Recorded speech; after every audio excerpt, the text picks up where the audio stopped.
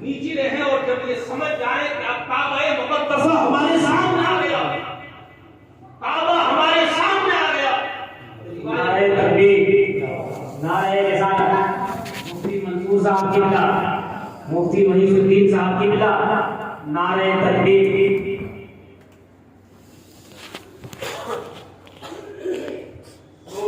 نگاہیں چھپا کر حرم شریف میں چلتے رہیں، جب یہ اندازہ ہو جائے کہ کعبہ ہمارے سامنے آ گیا تو پہلی نگاہ کعبے پر پڑتی ہے، اس میں جو دعا کی جاتی ہے اللہ کو دعا، کیونکہ وہ پہلی نگاہ کا مطلب فلک جھپکنے سے پہلے حضرت امام زین العابدین رضی اللہ تعالیٰ عنہ سے منقول ہے، آپ نے دعا کی تھی کہ اللہ میں آج کے بعد جو دعا کروں وہ قبول ہو جائے۔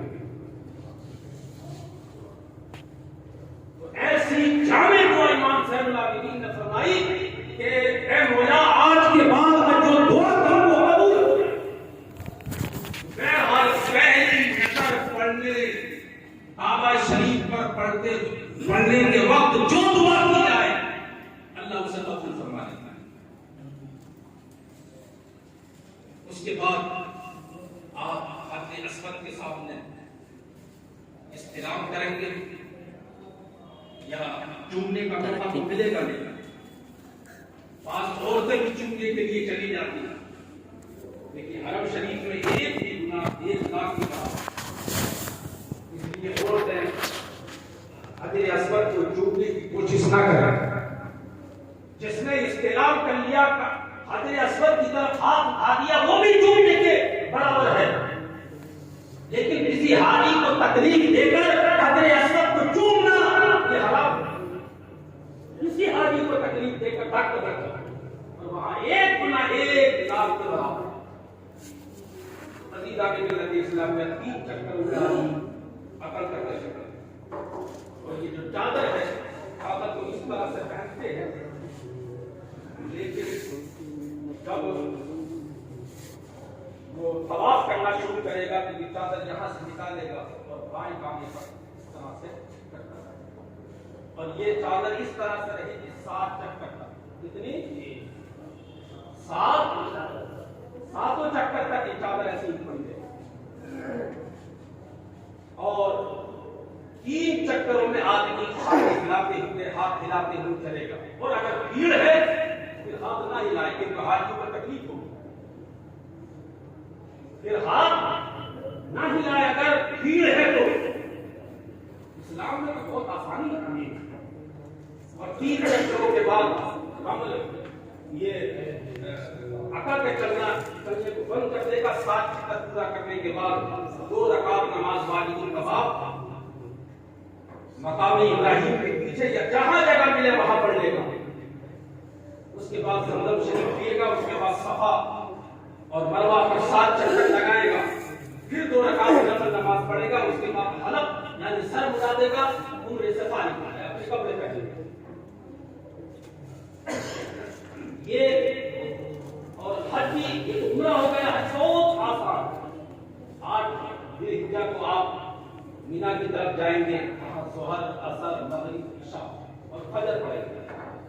9 ذی الحجہ کو آپ عرفات کے میدان میں جائیں گے، وہاں مغرب تک ٹھہریں گے، اور مغرب کے بعد مغرب کی نماز نہیں پڑھیں گے، وہاں مغرب کے بعد آپ مصطفیٰ کے لیے چلے جائیں گے، وہاں اکٹھی مغرب اور عشاء کی نماز پڑھیں گے اور فجر کی نماز پڑھیں گے مصطفیٰ میں۔ سورج نکلنے کے بعد آپ مینا کی طرف چلے جائیں گے، اور مینا میں جمرۃ العقبہ کریں گے سوال سے پہلے، پھر اس کے بعد قربانی کریں گے، اس کے بعد حلق کرائیں گے، اس کے بعد طواف افاضہ کریں گے، پھر مینا کی طرف آ جائیں گے، پھر 11 کو کنکری ماریں گے، 12 کو کنکری ماریں گے، اسی کا نام حج ہے۔ کتنا آسان ہے۔ ذہن میں یہ نہ رکھے کہ بہت مشکل ہے، ہم سے ہو ہی نہیں سکتا۔ اچھا بات جائیں یہ کہتے ہیں کہ ہم سب پڑھے لکھے ہیں ہی نہیں، ہم حج کیسا کریں گے؟ حج میں کوئی بھی ایسا عمل نہیں ہے جس میں لکھنا اور پڑھنا ہو، نہ اس میں لکھنے کی ضرورت ہے نہ پڑھنے کی ضرورت ہے۔ یہ اور بات ہے کہ دعائیں مسنون ہے،